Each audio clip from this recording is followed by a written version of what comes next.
What is up, guys? Welcome back to Man Family Fun. Today we're going to do our read alouds. So we have 2 bookmarks, so that means 2 new books.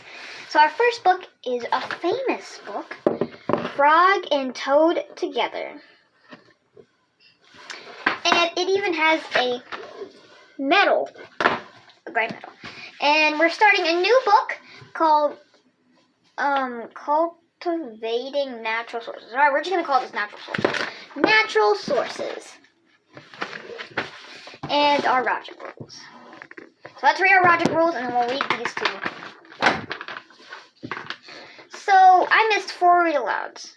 Well, 3. So yeah. So the last time we read about how, let's go see. I don't really know, but let's get to it. Tuesday.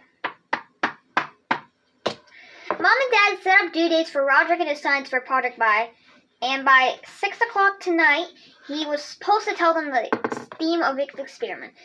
But at 6:45, things were not looking so good. So he's supposed to be getting ready, but he's just watching TV. Roderick was watching a show about astronauts and what happens to them after they've been in space for a long time. The show said that they were astronauts to get back to Earth. They're actually taller than what they left. The reason is because there's no gravity in space, so their spines decompress or something.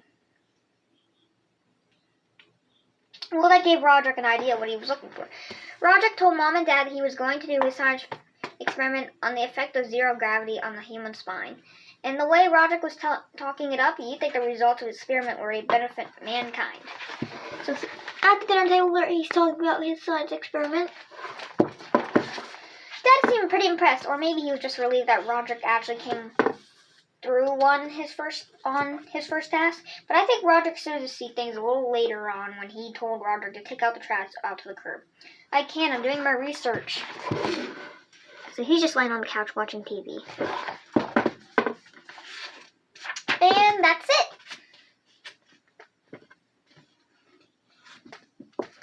That is our Roderick rules. Now let's see which one's shorter. That's the one we're going to read.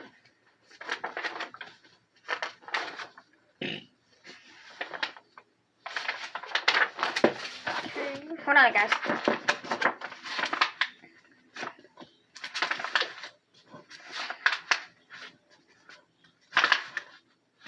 Okay. Our Natural Resources book. Natural Resources. So the question for this entire book is how do we decide which resources we should develop? So on this page we have a little crocs. If you're wondering why I'm going like this, I'm just making sure you guys can see it. And you can see these people working. Let's get The Structure of a Corn Plant by Mark Fleckonian. Maize, often called corn, is a plant species that is native to North America. The first cultivated thousands of years ago by the early inhabitants of what is now Mexico. Corn is an adaptable plant that can grow in different types of climate. As people migrated, they grew corn in the other regions. And as a result, the crop soon spread across the continent. Over time, humans developed varieties of corn plants for different uses. Today, corn is a major food source for humans and livestock, the animals and humans raise in order to eat.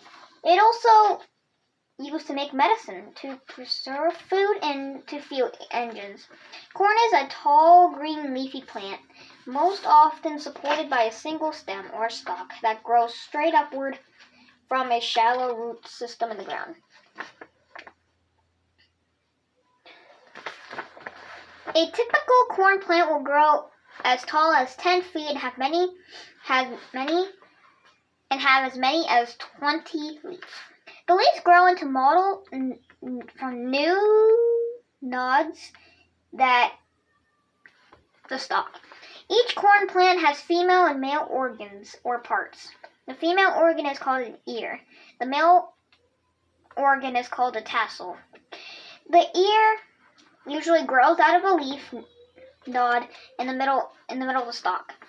The ear contains a cylinder called a cob. A cob has rows of ovals or eggs. The cob is enclosed in a leafy wrapping called a husk. A soft, thin, hair-like structure called a corn silk will grow from each egg. While the egg is forming, the silks will grow about an inch a day and emerge from the top of the husk. So that was the first page. Let's get to the second page. The tassel grows from the top of the plant after all the leaves had sprouted. The tassel is a group of thin branches that have with many small male flowers that release pollen. When pollen grains from the tassel fall on the exposed silks of corn ear, pollination occurs. The male cells in the pollen grow along each silk to fertilize the female cells or eggs. After fertilization, the rows of eggs grow into kernels. A single ear can grow up to 3 inches in diameter and 8 inches in length, and it yields anywhere from 500 to 1,000 kernels. Each kernel is a single embryo that contains a new plant. So I'll let you guys have a little chance to see what it is and stuff. Okay, so you can pause that to see and read it. So that was the structure of a corn plant. Tomorrow, or the next time we read, the past and future of a crop. So that's what we're going to do. So we're going to use this bookmark for our crop. So that was our natural resources book. And now we're going to read our Frog and Toad Together by Arnold Lobel. Frog and Toad Together by Arnold Lobel. So there's Frog and Toad. So here's our context.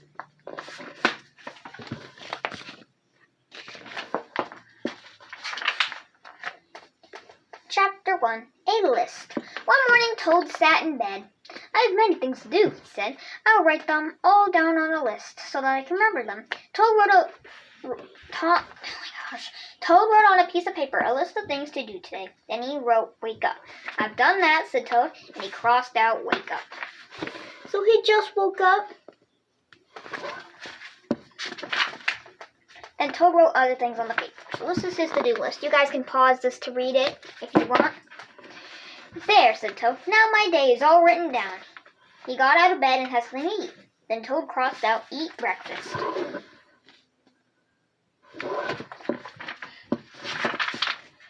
Toad took his clothes out of the closet and put them on. Then he crossed out get dressed. Toad put the list in his pocket.